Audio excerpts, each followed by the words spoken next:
everyone. I'm Linda Nickel, and welcome back to another session of my Happiness Hour. Last week, I mentioned that I'd lined up speakers to take us through mid-January, but I was a very busy girl this weekend, so I actually have speakers through almost, I need one more, and I'll be through February. So I hope that you guys come back, because some of these photographers are, oh, I'm so excited. I'm trying to capture people that do a little bit of everything. So there's going to be in nature, landscape, long exposure, astrophotography. Even though Sherry's here tonight, I've got another one in queue. We have somebody that's going to do macro, and I've got a couple of videographers, film editors. I pointed out John Fisher earlier. He's going to come and do some Photoshop work for us. And then Michael Rung is going to come back and give us some more info on Lightroom. And I've even lined up David Valdez. He was the chief White House photographer to President George H.W. Bush. And if you can see him on the screen, I hope he waves at you. So I hope that when you see this list that you get a little excited and maybe you'll recognize some names. And I'll be even more excited if you don't recognize the names and that you come back and join us anyway, because I'm thrilled. So if you find any value in these sessions, please share, please tell your friends. These are all free. People are volunteering to come in and share an hour of their time with us, and hopefully you'll learn something or meet somebody new here. Next week, Jim Livingston, and he's blacked out, so he doesn't have a video camera, but he's there. It's Jim with a red X through his name there. He's going to be here to present Route 66 and the Human Connection. Jim has been photographing this iconic stretch of road in the American Southwest that we know of as Route 66 for the last couple of years. And he's documenting the stories of a lot of interesting people along the way. So he'll be here next Wednesday. And then just so that you guys can kind of keep up with what's coming on the calendar, on Tuesdays, I post the lineup on my Instagram page at Cousin Linda. That doesn't mean you have to follow me. It just means on Tuesday, go and look and see who I've got on the lineup. On that, if you'll tag some friends that you think might be interested in one of the sessions or all of the sessions, just tag them, tell them to, send me a message and I'll give them the link. So, like I said, all of these sessions are free. And my personal goal here is to help us all connect, inspire, and create. So if this is the first time you've joined us, I'm thrilled to have you. So just, you can also check out some of our past sessions. We've already had, I think, 9 of them. And I put them on YouTube. They're raw, they're unpolished, they're unedited, but you can go through my website. There's a link for YouTube there, or you can look for Cousin Linda's Happiness Hour, and that's on YouTube. One of the reasons I love these sessions is to connect with new people and to introduce you to other creatives. So please use that chat line, add your Instagram, your website, and where you're from, because I'd like for everybody to see those. And maybe you'll recognize somebody that you already follow. If you're new to Zoom, at the top right hand of your screen, you're going to notice that you can select either gallery or speaker view.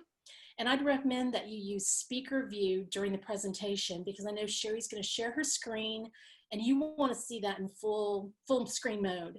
The lady at the controls is Erin Randall, and she's going to keep you all on mute. She's kind of the person that pokes me and tells me what I should do. And yes, that person really does exist, but I can put her on mute too. So, but if you have any questions for Sherry, put them in the chat line. I'm going to do my best to get them in front of her. And if you have any questions for me that aren't going to embarrass me, feel free to put them there and I'll do my best to answer those. Tonight's guest is Sheree Hunt, and Sherry's a Dallas-based dark sky obsessed photographer. I run a page called Texas Through Her Lens, and it's a feature page on Instagram that I'm trying to promote female photographers in Texas. And I had this grand idea that I wanted to do some meetups, and one of them was astrophotography, specifically Milky Way.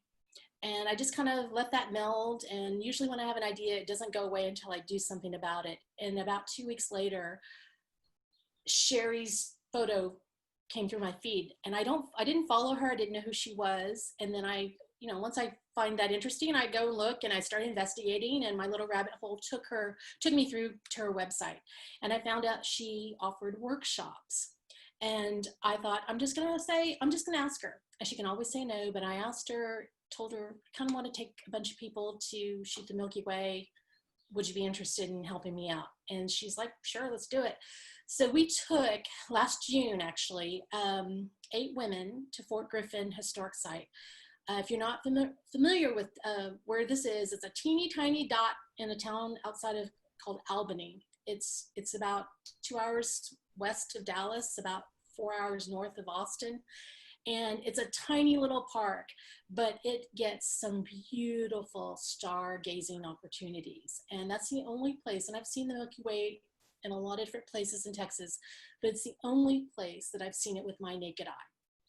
So we all started shooting at sunset, and we watched the Milky Way rise, and we stayed up through the entire night, all the way through sunrise. And I believe I saw Samya here, and I'm going to throw her under the bus and say, of all of us, the youngest person in the group was called for a nap. So she took a nap, but we had a great time.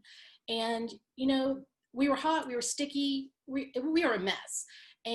But the giggles of excitement for that first capture of the Milky Way as it popped on the back of people's cameras, it was so much fun to experience. So if you've been wanting your own shot of the Milky Way or the night sky, I think you're going to enjoy Sherry's presentation tonight called Milky Way Hunting for Beginners. And with that, I'm going to turn it over to Sherry. And I want to thank you so much, Sherry, for being willing to come in and give this presentation. It really means a lot. So please, guys, ask questions. The speakers here are boxed in, and she's not going to go anywhere until I release her. So ask all your questions. So with that, Sherry, it is yours. Thank you. Great. Okay. Hi, everybody. I hope everybody's having a pretty good Wednesday. I hope my Wi-Fi is okay. It's not the greatest. We keep meaning to upgrade it, but with the whole, pandemic thing, we've put it off. So bear with me. And I also have 3 dogs, so we'll try to quiet them if they pop up. I'm going to go ahead and share my screen. And so let me know if this works. Let's see. Here we go. Okay, open up. Everybody can see that? Yes, I can. I'm good. Yeah. Great. So yeah, before we get started, I'll kind of tell you how in the world I got into this. I kind of always had a camera in my hand. I moved to the Pacific Northwest right after college, which was here in Texas, and fell in love with the landscape there. But when I moved back here about 10 years after, I kind of missed the Pacific Northwest, almost went through a state of depression where I just didn't pick up a camera for a long time.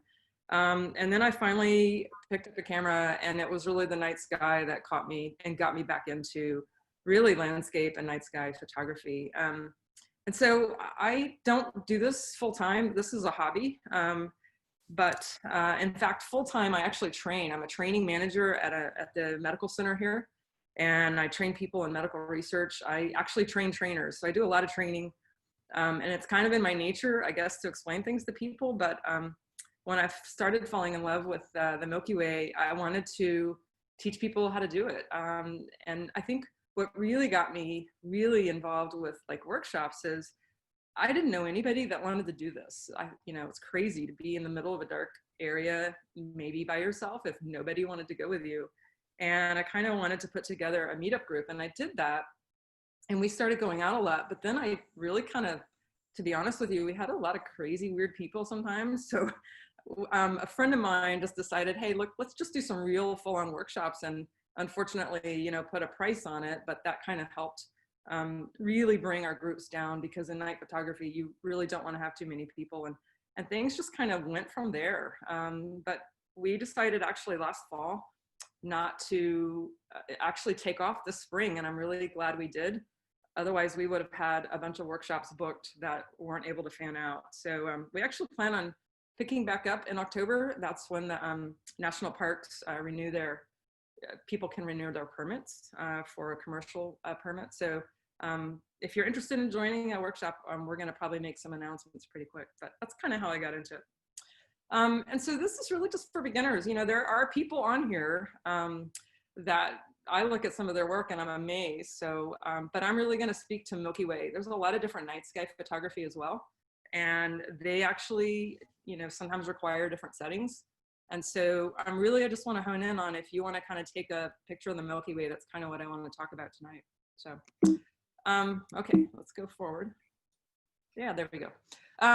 So I heard a lot of people want to know a lot about photo pills, and I could talk about photo pills for hours. There are a lot of really cool things with photo pills. These are the 3 parts I use the most: the planner and the moon cycle, and then the augmented reality. But rather than really focus too much on photo pills, it's really one of those things you just got to get. It's an app you can put on the phone. It is $10, but they do have a 250-page comprehensive book you can download for free.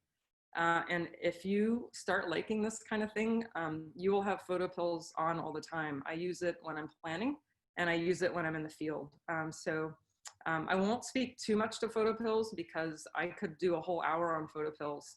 But it is very, very useful, and I'll mention it just a little bit. And on the right here, an example that I love is, this is Fort Griffin. And this is the night actually in June where I was showing everybody how the augmented reality worked.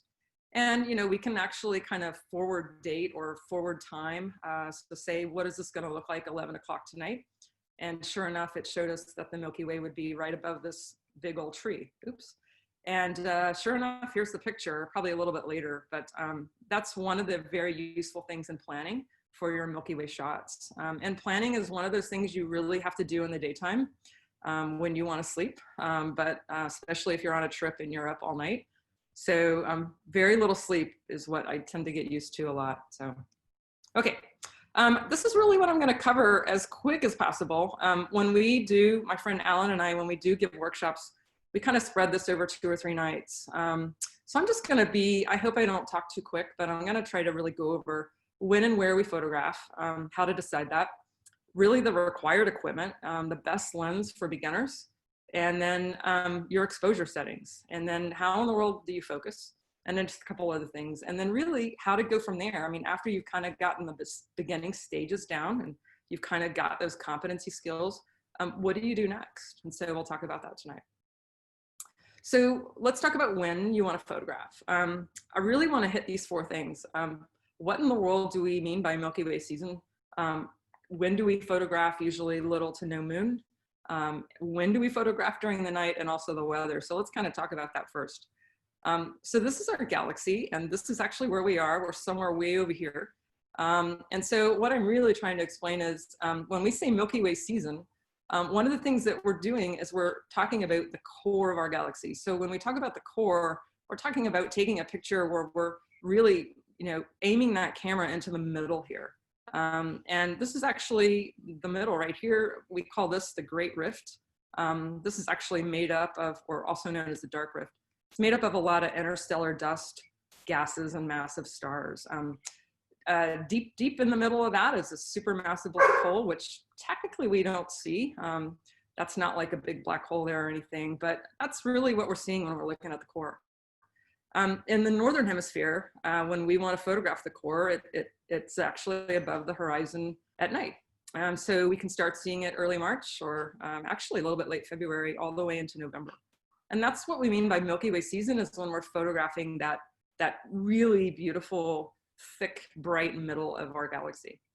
Likewise, the opposite is our winter Milky Way, is often what we call it in the northern hemisphere. As you can imagine, in the southern hemisphere, it's exactly the opposite. So the winter Milky Way is just as exciting to photograph. A lot of people kind of ignore it, but you can pull out a lot of beautiful contrast in that Milky Way as well.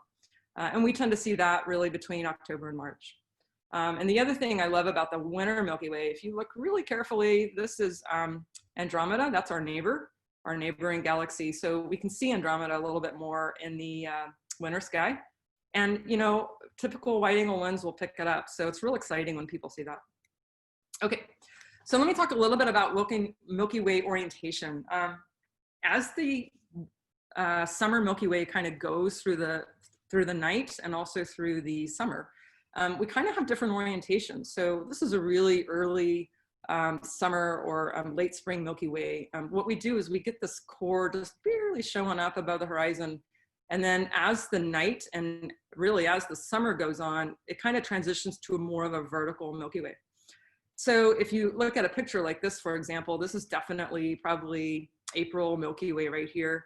And then when you see Milky Ways that are more vertical, you definitely start seeing that a little bit later in the night, starting around probably April, May, and June, but definitely first thing at night when it finally gets dark in August, September, October. And again, like I said, as the Milky Way, as the Earth moves and as we're rotating around the sun, this gets early and earlier at night. So for example, in October, as soon as it gets dark, this is kind of the vertical Milky Way that you see. So the reason I say that is as you start to develop your skills and you start to plan composition, you can kind of think about, well, when's the best month to capture that kind of picture if I want a vertical Milky Way as opposed to a horizontal Milky Way. The other thing that people love to plan is like the arches. I don't really have an example here, but you can make a panoramic of a bunch of pictures of the arch of the Milky Way, and you tend to only get that in the early summer, late spring. You won't see that arch, a small arch anyway, in the late summer. So a little bit about the orientation of the Milky Way as it goes through the season. So next is when to photograph. The other thing we have to think about is you really want very little to no moon. Most people say less than 5 or 4%. So, very close to a new moon. This is an example of a full moonrise, and I just got lucky because it kind of stayed behind this cloud for a while. And this is actually off the coast of near Padre Island, I believe. And so lots of light pollution around, but not too much. But as soon as that moon started getting closer, you can see how the Milky Way just starts to disappear. And you don't get that bright Milky Way core, you don't get that contrast. So you want to plan trips around a new moon. That's ideal.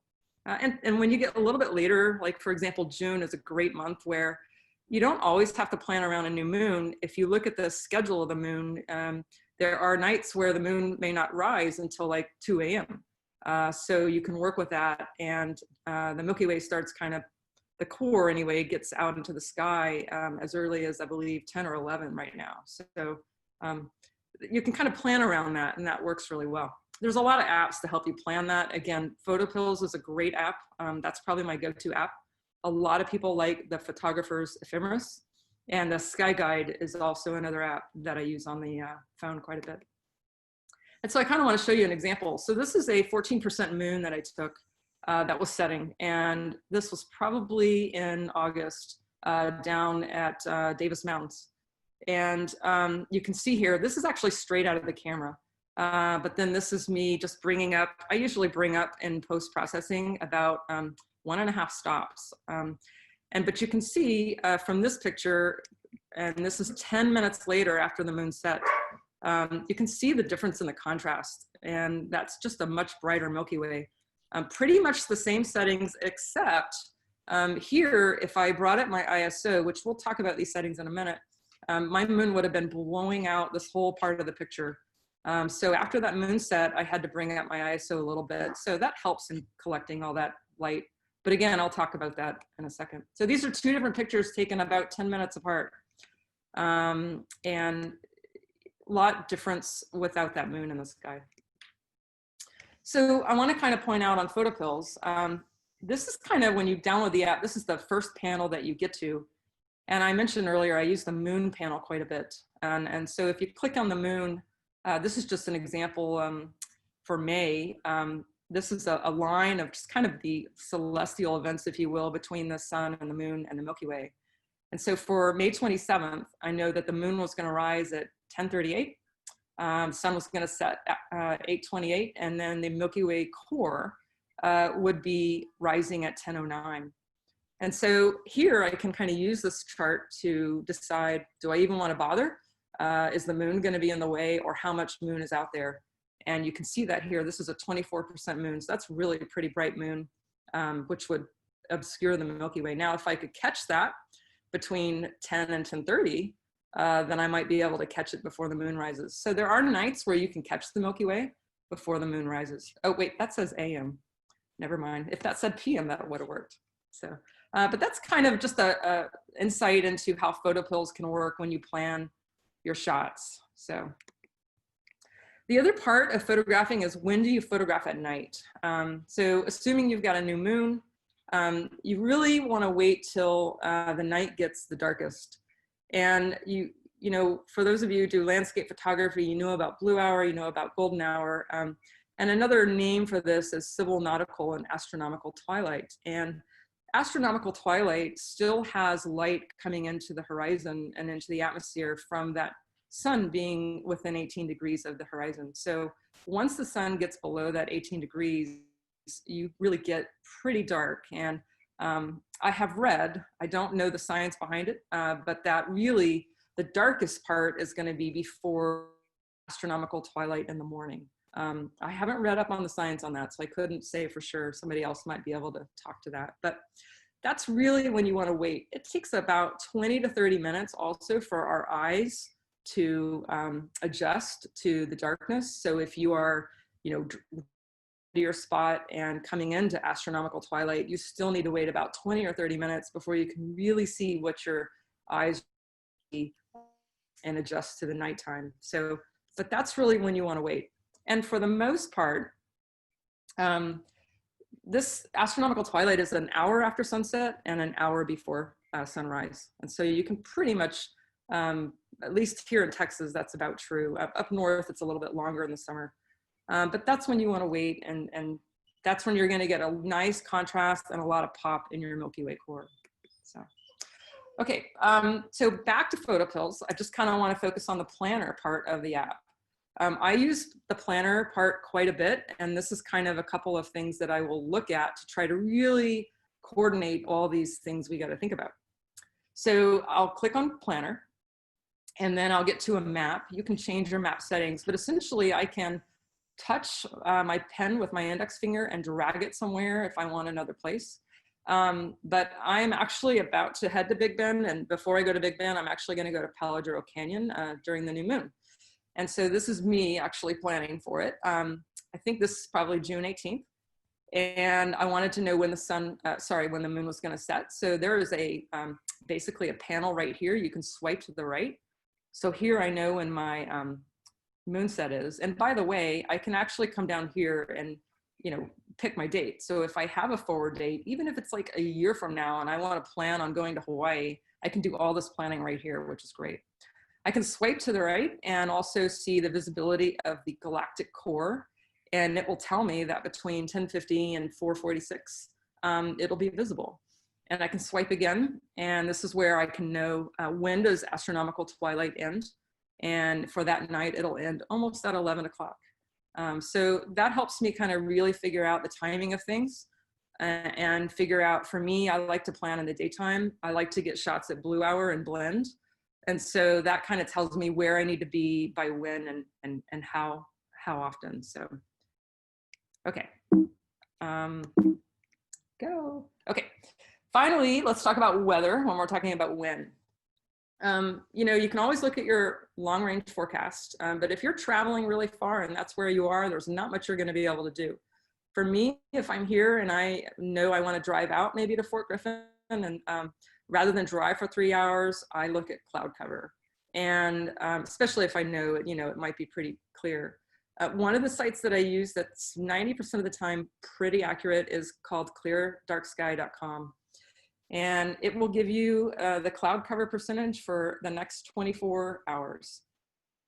But it's pretty good, and therefore it's pretty accurate. So for example, I put in today Big Bend Ranch State Park, and it predicted tonight pretty much clear skies. Now, this cloud cover line right here is really great for that. It'll tell you if there's like a 30% cloud cover. This line right here, the second one, that's water vapor. And that is actually really important too.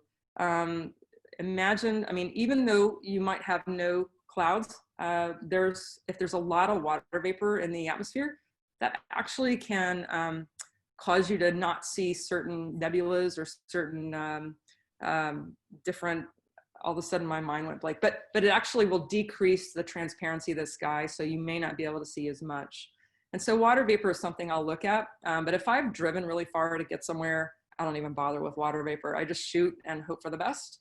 And there are many, many, many times that I've gone to Big Bend, which I go there quite a bit, and the weather's just been horrible the whole time. So it's not something we can always plan, but it's something we can definitely hope for. So let's talk about where to photograph. I talked about Big Bend. So there's something called the Bortle scale, and it really measures how well you can see the stars and the sky, night sky, and the light pollution. So it's really measuring the light pollution. 8 and 9 is awful. That's pretty much Dallas-Fort Worth. And 1 is a very dark sky. And so in Texas, this is lightpollutionmap.com. There's a couple of places you can go to find these maps. And really our darkest skies are down there near Big Bend. So that's why I love to go. And I just kind of want to show you a comparison of the different Bortle scales. Bortle scale 1, which I want to kind of focus on, is the darkest skies. We do have a lot of areas on the west that have some really dark skies. And if you have not been in a very, very dark sky area, a Bortle scale 1 sky, oh my gosh, you've got to go. That's just the best Milky Way photography. So, but I kind of want to show you, this is an example of, this is Fort Griffin over here. And this is a Bortle scale 2 sky. And while you can definitely see the Milky Way and it's really pretty high contrast and nice and bright, you're gonna get a lot of light pollution on the horizon. And what I love about Big Bend is that park is so big and that area is so vast, you can get somewhere and not see a single light on the horizon. And it just really works very well. Another example is Monaghan State Park is in a Bortle scale 4, and about 4 years ago it wasn't. And 4 years ago, I was able to take some really nice shots of the Milky Way. I think this was 2 years ago. They have built some complexes around that park that just totally obscure it. It's awful. And same thing near Caddo Grasslands is where I might go to take some people if we want to stay pretty close to Dallas. And that is also a Bortle scale 4. And you know, you can make that Milky Way out. This is definitely post-processing where I wanted to try to bring it out a little bit more. But certainly it is not a dark sky. So just to kind of show you a little bit about where to go to plan some really good Milky Way shots. So let me talk a little bit about camera requirements before I get into settings. For the most part, if you've got a new camera within the last 5, even really 8 years now, you've probably got a good camera, a DSLR or a mirrorless camera these days. I had started doing this with a Canon 5D Mark II, and it was also pretty good, but very noisy. So some of the older cameras do tend to get what I call a noise problem. And those of you who are familiar with it, but if you take a shot in some really dark light, you tend to have a lot of what I call like static looking stuff. And so a lot of the older sensors have a noise problem. And there's a couple of ways you can reduce that. In post-processing or in the camera, and we'll talk a little bit about that. But the newer cameras do much better. The newer sensors are a lot better. And really, both full-frame sensors and crop sensors are great. I don't know of any that have been new that are just horrible for night photography. They're all really coming up and they're doing great.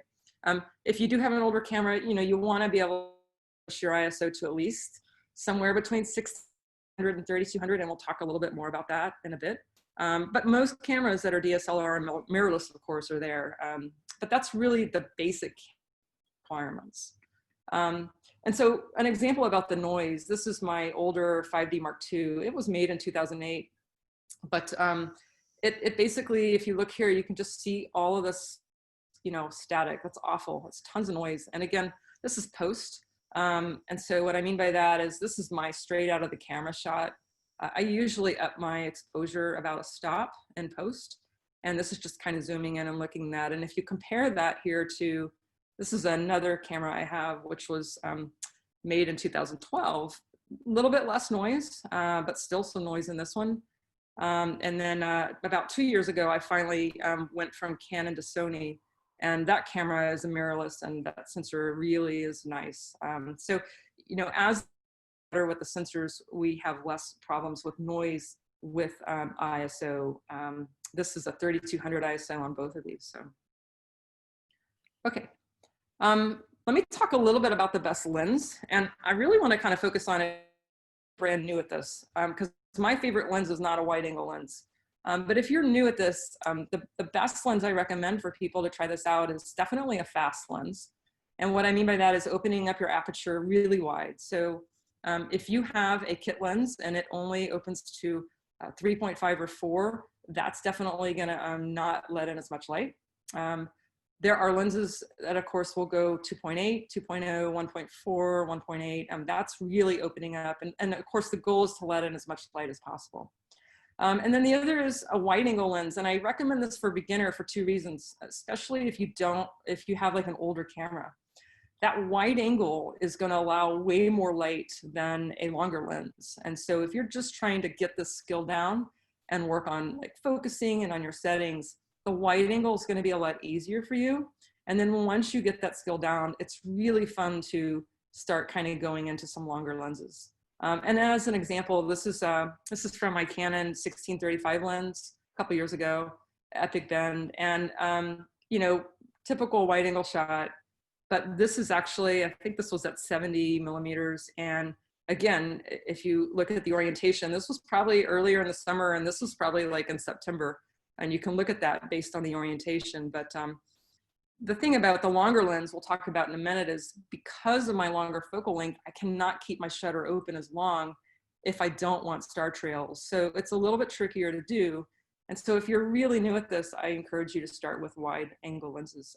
But once you get that skill down, oh my God, it's so fun to like kind of go long and really just get some amazing, really close up shots of the Milky Way.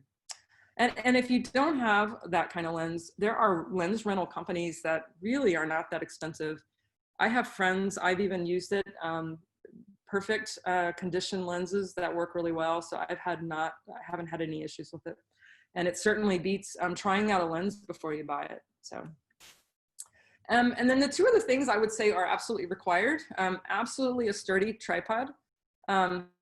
I have been with so many people that kind of join me out in the field or on workshops, and they have what I will call a cheap tripod, and they immediately realize why they want a sturdy one. So don't go cheap on that, especially if you think you will get into this.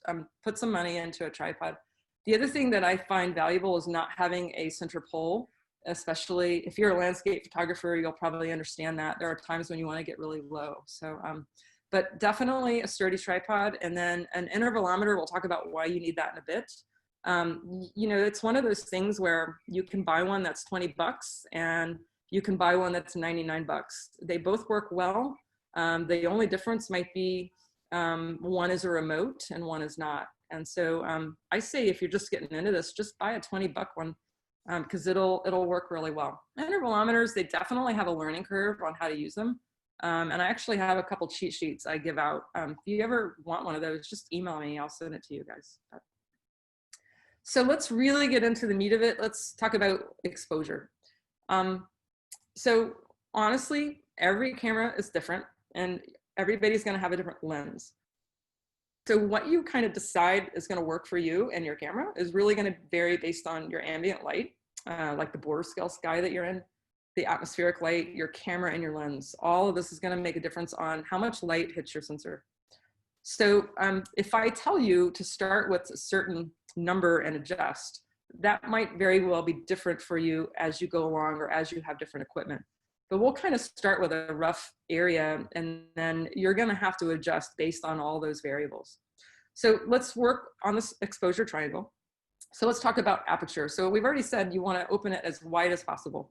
And I'll kind of tell you a couple of reasons on why you may not want to do that with Milky Way, but for the most part, if you've got a lens that's 2.8, open it up all the way to 2.0. Your ISO, I generally tell people start around 2800 and then adjust. And again, we're going to talk about what in the world to adjust and why you would or wouldn't want to adjust in a second. The one thing I want to point out, every camera has a maximum ISO capability. And what that means is how far can you push your camera on your ISO, meaning go higher and higher without a lot of noise. I'm going to give Linda a link to put on the YouTube, and it is from, I believe, F-Stoppers has a great article on how to do that. And it's just, you can do it at home. And what you end up finding out is, well, my camera really has a ton of noise at 4,000 ISO, so I know not to push it past 4,000. And then when you're in the field, you kind of know your ISO limitation. So it's really important to know that for night photography. Okay, and then shutter speed. So shutter speed all depends on your focal length. And what I really want to kind of back up and say is, I really want to just focus on Milky Way photography. So what that really means is I want a nice pop in the Milky Way, and I don't want any star trails. And because of that, I need to make sure that I can zoom into that picture and make sure there are no lines, and then I want my stars as pinpoints. And if your goal is to get star trails, well, then you can, drag your shutter all you want, but we're going to really focus on those pinpoints. So many photographers use the 500 rule. There are actually some photographers that will swear by the 400 rule.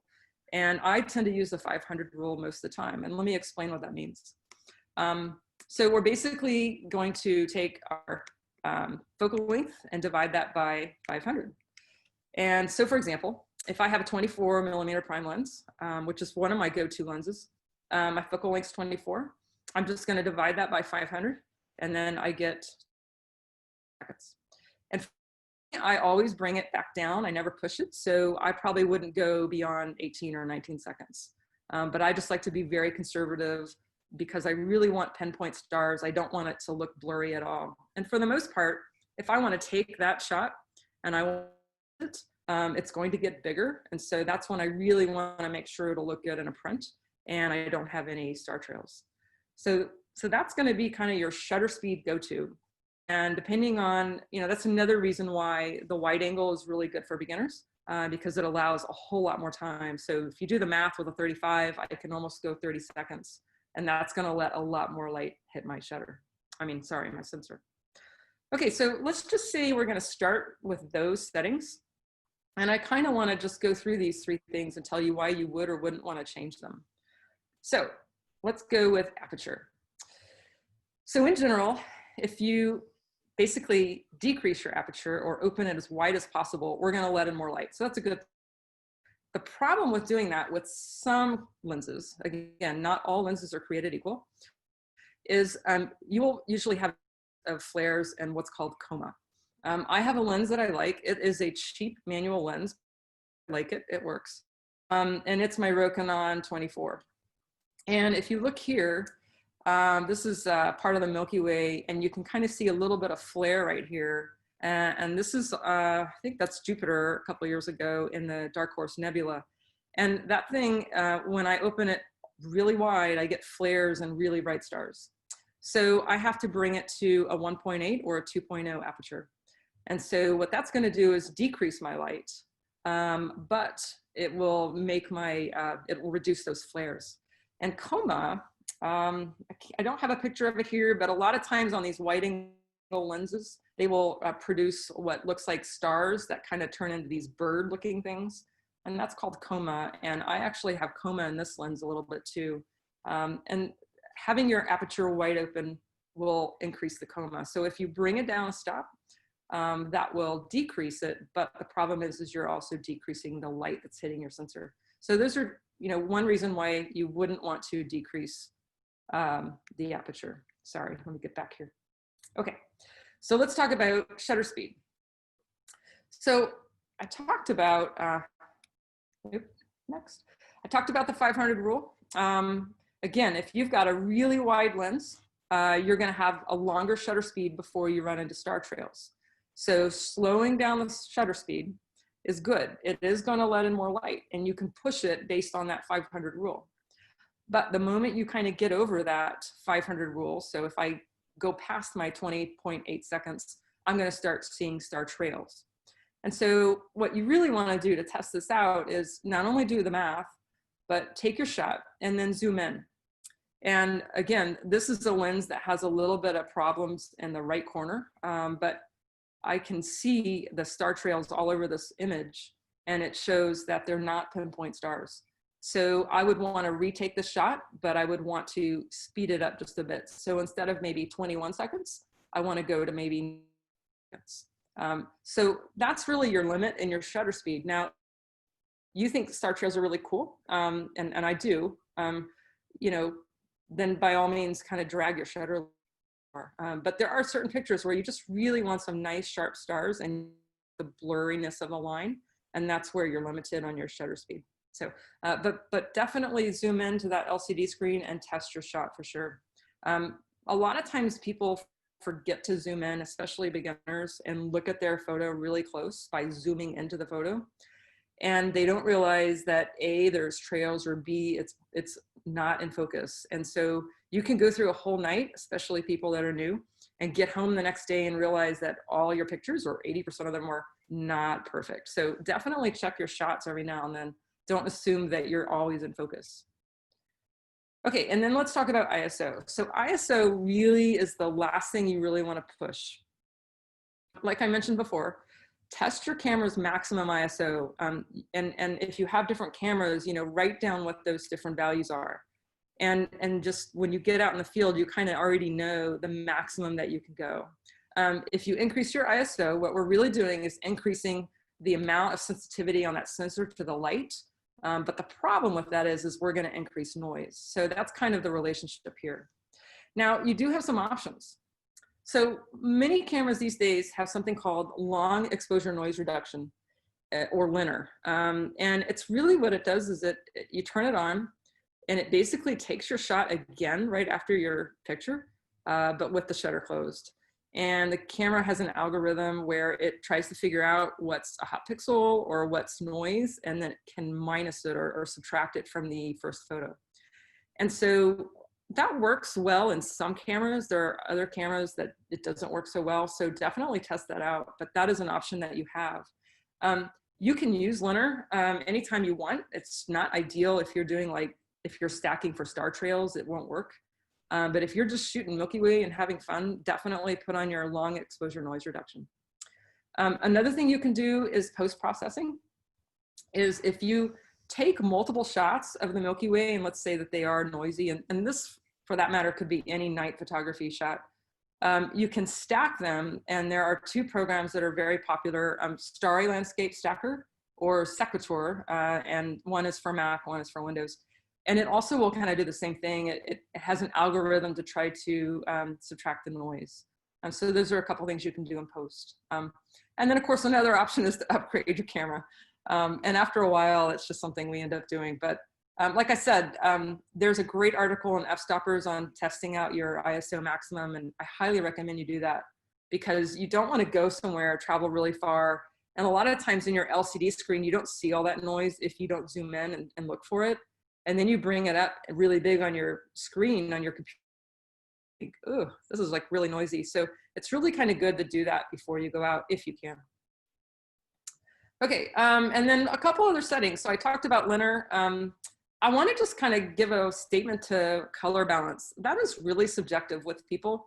I definitely try to stay away from auto white balance at night photography, mainly because there are times when I might make a time lapse of all of my photos, or I might stack them. And if you have your camera on auto white balance, your camera is really going to decide based on ambient light, water vapor, everything in the dust particles that are in the air. It will change the color balance every photo. And sometimes it will really do some really crazy stuff. And so I really want to keep my color balance consistent. And so I will change it to a Kelvin scale. And I personally like blue skies. And again, editing your Milky Way shots is also very subjective. There are people that really like really dark contrast Milky Way. I tend to go more on the cooler blue side and a little bit lighter. But again, a lot of that stuff you can do in post. And so I tell people, you know what, don't sweat it. If all you did was auto white balance and you're new at this, totally fine. You can change it in post. I hate to say that for the purist out there, but it's something that you can do. So, and then the other thing I really like to tell people who go out with me and we're in groups is to turn off all your other on your camera. and your beeps. You know, there's nothing like being in the middle of wilderness and then hearing all these beeps. It's just wonderful. Kidding. But actually, the two things that cause the other lights to go off, when you have a shutter delay, which I'll talk about in a minute, or an autofocus, which you probably won't be using at night, but those two things will cause a couple of blinking lights on your camera. And so what I tell folks is put on some gaffer's tape if they won't come off, especially for that shutter delay, because you will mess up other folks', you can definitely mess up some pictures that other folks are taking. So, okay. So now let's talk about how in the world do you focus at night? So there's one thing that I do over and over and over, and there are a couple other ways to focus, but I'm going to kind of share first the way I do it. I basically look at the back of my screen, and it's the LCD screen on your camera. And I use my magnifying glass, not the lens, but the magnifying glass to the LCD screen to zoom in to the brightest star. And sometimes that's hard to find if you are way out of focus. So I often have to help people how to do this. But if you don't have a really bright star and maybe there's like a lamp light way out in the distance, try to focus on that. But what you do is you zoom in. So you know, when your LCD screen says like X5 and X10 and X15, zoom in as far as you can. And then turn your focus ring until that big blurry blob becomes a tiny pinpoint. And when you do that, that is now your camera focused to infinity, or your lens. And after that, you're ready to go. You're focused to infinity. I would say that you definitely need to check that every now and then. If you move locations, bump your camera, all the above, it will move. And again, that's another opportunity to get home and see that 80% of your pictures are all out of focus. So zoom in after you've taken the shot, just don't look at the back of your screen. And if you look here, this could easily look great in the back of my screen. But when I zoom in, this is awful. It's completely out of focus. So you want to check your pictures often. Don't assume that you're always in focus. Some other ways to focus. Yeah, so sometimes this is a great example. A lot of people are like, well, why can't I just turn my focal ring to infinity? And there's only 2 companies that I know of that make a lens that clicks perfect on infinity. And I don't have any of those lenses. And so most of the time lenses are not perfectly focused to infinity if you crank it all the way to infinity. So that's why you've got to manually focus. And I actually have a little mark on my camera, on my lenses, where I know that's my infinity spot. So if I happen to get bumped and I want to turn a light on, I know to line it up with my little mark. Other people, you can take a piece of tape if you really want. For me, I don't think my tape would even stick on. And a couple other options. You can shine a light out in the distance. So let's say you just don't see any really bright stars, and occasionally that happens like in winter. You can just shine a really bright light, like hit a tree, you know, probably about 50 yards if you have a wide angle lens, and that would work. And then focus on that tree. And then set your lens. You could autofocus on a really bright light in the distance. Autofocusing on the moon works, even though technically probably shouldn't have a moon in the sky if you're shooting Milky Way. And then the other thing you can do is focus in the daytime, and then tape your lens and don't move it. But I think that's unrealistic because a lot of us are just walking around shooting like crazy. So that first option is what I do, and it takes a little practice. And what you actually can do is you can do that at your house, in the backyard. A lot of times that helps you kind of focus at night. Sherry, are you at a point where I could throw some questions at you? Absolutely, yeah. I'm in a really, because I'm watching the time. Yeah. So I think Angie got her question answered by somebody in the chat, but her question was, so the arch panoramas of the Milky Way are mostly in April? What kind of timeline is she looking at? Yeah, so if I wanted to do an arch with only 3 or 4 shots, that's definitely March and April, probably a little bit of May at the very beginning when the Milky Way starts to rise. But, you know, as that Milky Way gets higher in the sky, I could still do a panoramic. It just might take, I might have to go vertical, right? Because it's off the horizon a lot more. And I can still do it with more than 3 or 4 shots. I can do 2 rows. So that's now talking about a little bit more advanced skill. But technically I could do a Milky Way panoramic in August if I wanted, but now we're talking like maybe 10, you know, so we get harder and harder. But those easier panoramas are definitely March and April. Okay, and so I think I know the answer to this, but I want you to answer it. So the question is, how do you take panoramas of the Milky Way? Do you have to use a tracker? Yeah, no, not at all. So it's easy peasy. You know, the biggest thing I tell people are 2 things. When you start shooting from one side to the other, your next shot, so it helps to have a really good ball head, and there's a lot of discussion on really good ball heads so that your camera moves smoothly, right?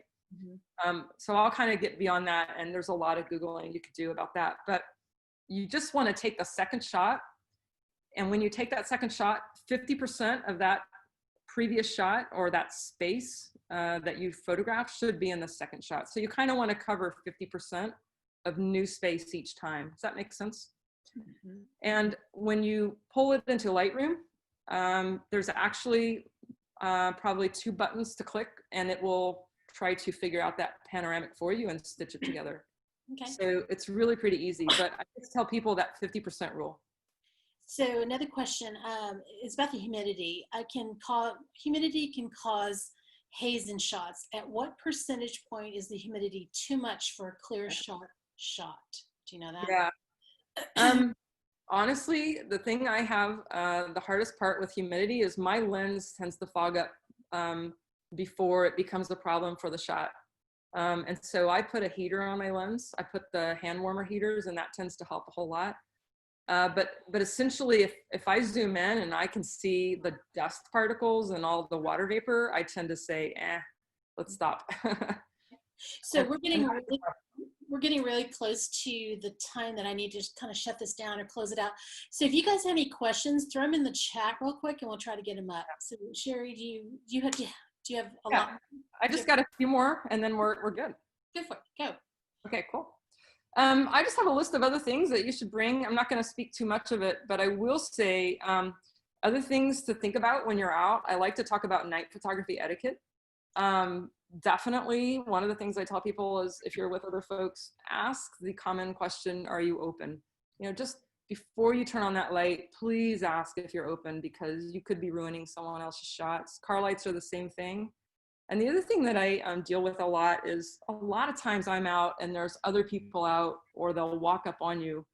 And if you know that somebody's over there photographing and you have no idea who they are, you know, try to announce yourself. Don't ever surprise people. It's kind of a big thing with night photographers, but it's the nice thing to do.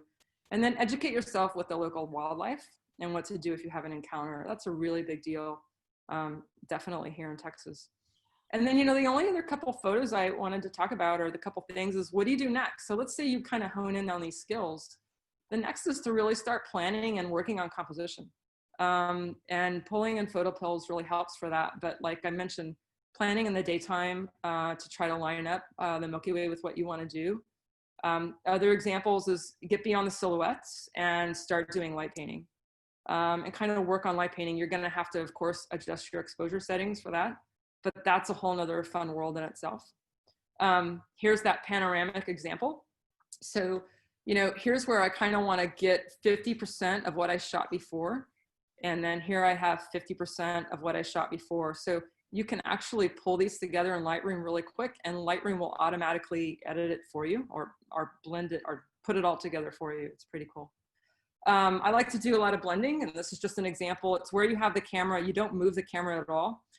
This is 2 hours prior to the moon rise. And this is 2 hours later, the moon lit up the canyon at Big Bend. And so it's just kind of merging it in Photoshop. You can play with composites, which is a whole nother fun thing in itself. And you know what, if it's cloudy, you can light paint and do really fun stuff with the clouds, or star trails as well, if it's not cloudy. So those are kind of some things to do once you kind of get those skills down. One of the things that I'm really experimenting with a whole lot this year is tracking, to try to take a very long exposure without the star trails. And that's, I think, a little bit more intermediate to advanced. But but that's it. I mean, that's really the nuts and bolts of really trying to get out there and do beginning stuff. And like I mentioned, we are going to probably try to host a couple more workshops this year before Milky Way season ends. So you're welcome to go to our site as the night photography workshops. But I kind of really just do this because I love meeting people that do this and going out with a lot of friends. So if you guys are ever up for going out or have any questions, just let me know. Email me. And that's it. Couple questions. Yeah. Any suggestions, tips, or places to go for the editing process? I've searched on YouTube. This is from Morgan. I've searched on YouTube, but more specific channels that people check out. Anybody that you could recommend? Yeah, editing is one of those things that I recommend. Find a photographer's work that you like, because a lot of people edit in so many different ways, and it is very subjective. You know, some people may look at my Milky Ways and go, "Oh, they look so fake," right? And other people may like it darker. So once you find a photographer that you like, they may very well offer editing tutorials. You can find a ton of stuff on YouTube. And there are photographers that I like. So you can Google a lot, but in general, I tend to say find the night sky that you like and seek out those people and see if they have tutorials or ask them. Yeah. Do you have any spots in or near San Antonio that you'd recommend? Spots where? Near or around San Antonio? I really haven't been near or around San Antonio much at all. In fact, I need to spend more time in the hill country. Yeah. I end up going to Big Bend. If I'm going to go that far, I just keep driving. So that's kind of where I end up going. Okay. Sorry. So let me look just 1 second. Let's see. I'm going to also stop sharing and get back on a personal. Yeah, why don't you do that? Let's see. So, there we go. Something. So I'm going to laugh and I'm just going to say it, Sherry, so that you're going to have to do it. But I don't know who iMac 20 is, but I got a private message that says, stop, let her just keep going.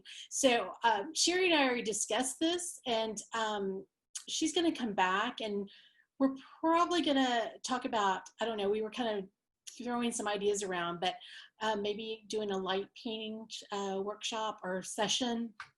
And what was the other one? It was light painting and star trails. So we might try to figure that out and stick it in the on the calendar. So I don't know who iMac 20 is, but I hope that makes you happy. But she'll be back.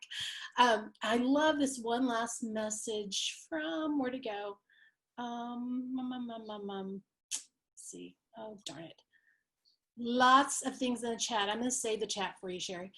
Okay. Somebody said, this is my first time attending one of these, assuming a session.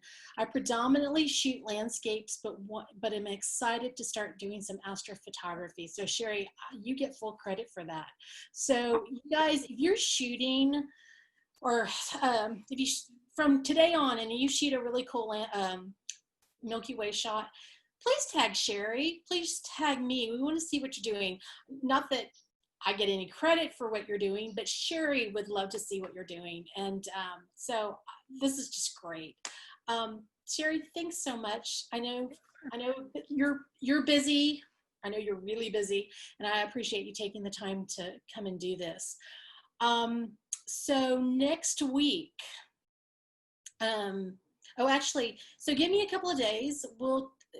Sherry went and showed a lot of information on the screen. Give me a day or two. We'll get the video up on the YouTube, and that way you can rewatch it and read some of the handouts that she had up on screen. Next week, Jim Livingston's going to be here. He's going to do his Route 66 and the people along that route. I'm going to stick this in the chat. And if you have about 8 minutes, go to YouTube and look for the IM Project. I've sent you the link. The Texas Country Reporter did a story on Jim a little while back, and it'll give you kind of an idea of what he's doing and what he'll be talking about. So I'm going to wrap this up. Erin, is there anything that I forgot to mention? I'm certain I'll think of that the minute I close this down. Okay, so wait a minute. There is somebody that says, I don't see the link, Linda, but oops. Oh, it's because I sent it to Bridget privately. So let me try that again. This is going to be the link to everyone. But look for the I Am project that Jim Livingston, I Am project, or Texas Country Reporter. If you type in those words in YouTube, that'll pop up. But I shared the link with you guys. I'm going to shut it down for tonight. I hope you guys have a great week, and that I hope that I'll see you back next Wednesday.